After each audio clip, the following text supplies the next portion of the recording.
Masih bersama saya Rahayu Japar, pemirsa, dan berikut kembali kami sampaikan berita Mataram hari ini. Terjatuh saat menyalip seorang perawat di Lombok Timur tewas tergilas truk.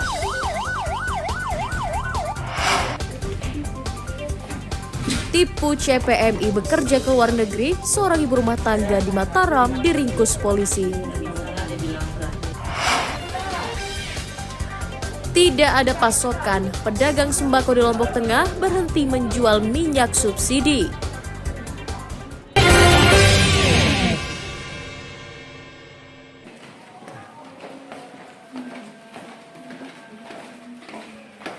Wanita berinisial N, 46 tahun, diringkus unit perlindungan perempuan dan anak Satuan Reserse Kriminal Polresta Mataram karena terlibat tindak pidana perdagangan orang.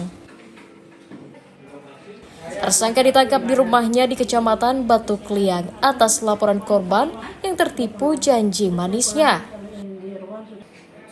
Polisi menyita kwitansi pembayaran CPMI, ponsel, buku tabungan, dan kartu ATM sebagai barang bukti.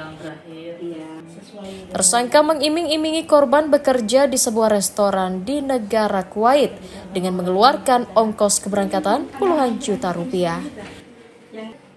Namun menanti 1 tahun lebih, korban tidak kunjung berangkat dan tersangka selalu menghindar jika diminta mengembalikan uang yang disetorkan. Miman bisa memperkerjakan orang ke luar negeri, namun dengan syarat, ketentuan, dan alur yang ilegal, bukan legal. Tidak menggunakan perusahaan dalam hal ini, yang biasa melalui P3MI atau Disnaker, tapi yang bersangkutan mandiri lah. Nah, itu pun visanya visa kunjungan, itu yang batas waktu hanya 1 bulan di negara luar.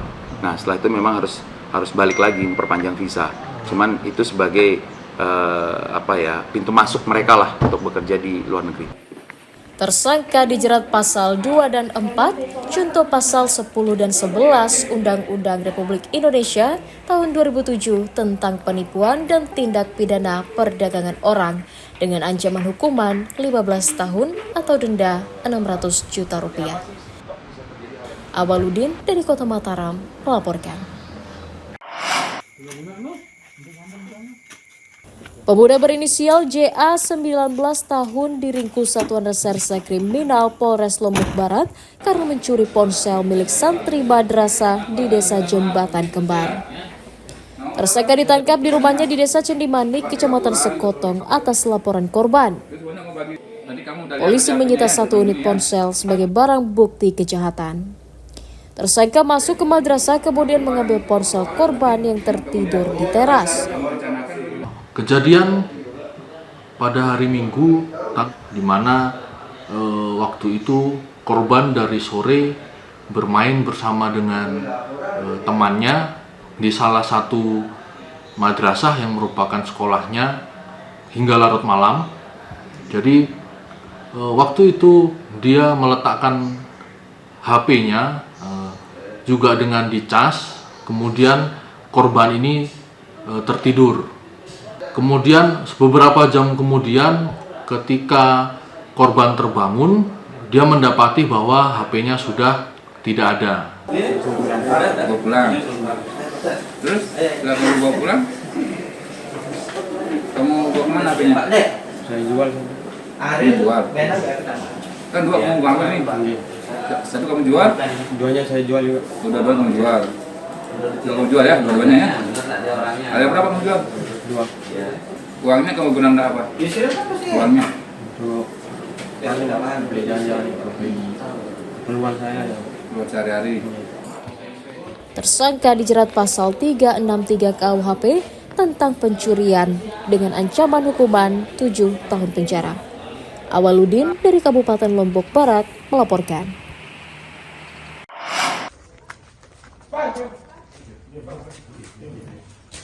Pasangan muda-mudi berinisial MN 38 tahun dan MRSC 35 tahun diringkus Satuan Reserse Narkoba Polresta Mataram karena berbisnis narkotika di Kecamatan Ampenan. Keduanya ditangkap di salah satu rumah kos diduga usai mengonsumsi narkotika. Polisi menyita 4 paket sabu-sabu seberat 1,38 gram, ponsel, dan alat isap sebagai barang bukti kejahatan. Penangkapan tersangka atas informasi warga sekitar yang kerap menyaksikan transaksi narkotika di sebuah rumah kos. Keduanya juga pengguna narkotika dibuktikan dengan hasil tes urin positif. Tim masuk ke kamar kos yang dicurigai dan mendapati 2 orang dewasa, laki dan perempuan, yang setelah diinterogasi mengaku masih berstatus pacaran.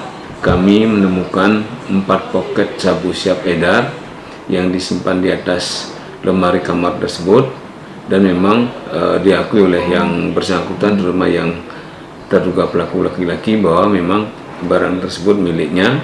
Sudah lama jual sabu? Tidak pernah jual sabu. Terus apa? Nakir? Pemakaian. Berapa lama sudah pakai? Sudah 2 tahun. Untuk apa 4 poket disimpan di kosan ini? Itu saya beli biar saya beli 300, saya poket sendiri, buat saya bilang sama cewek saya, jadi satu poket keluar cuma. Tersangka dijerat pasal 112 Junto 114 Undang-Undang RI Nomor 35 Tahun 2009 tentang narkotika dengan ancaman hukuman 5 tahun penjara. Awaludin dari Kota Mataram melaporkan.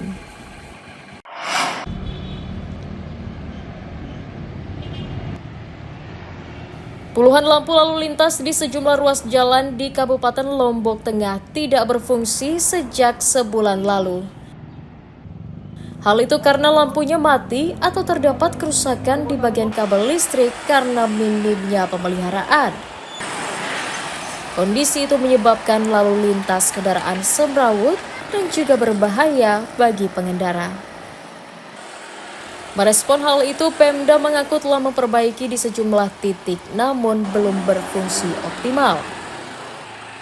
Untuk menormalkannya kembali, perbaikan harus dilakukan secara menyeluruh dan membutuhkan anggaran ratusan juta rupiah. Kondisi sekarang ini sakit berat, ya, sakit berat, jadi harus ada pergantian secara keseluruhan untuk modul. Kemarin mungkin berapa panelnya bisa dicopot-copot ya. Sekarang kita harus semua diganti. Kondisinya kemarin juga itu kita lakukan kanibalisme ya, yang ini dipindah ke sini sementara untuk. Pemda berjanji mengupayakan anggaran perbaikan lalu lintas melalui APBD perubahan akhir tahun 2024. Lukmanul Hakim melaporkan dari Kabupaten Lombok Tengah.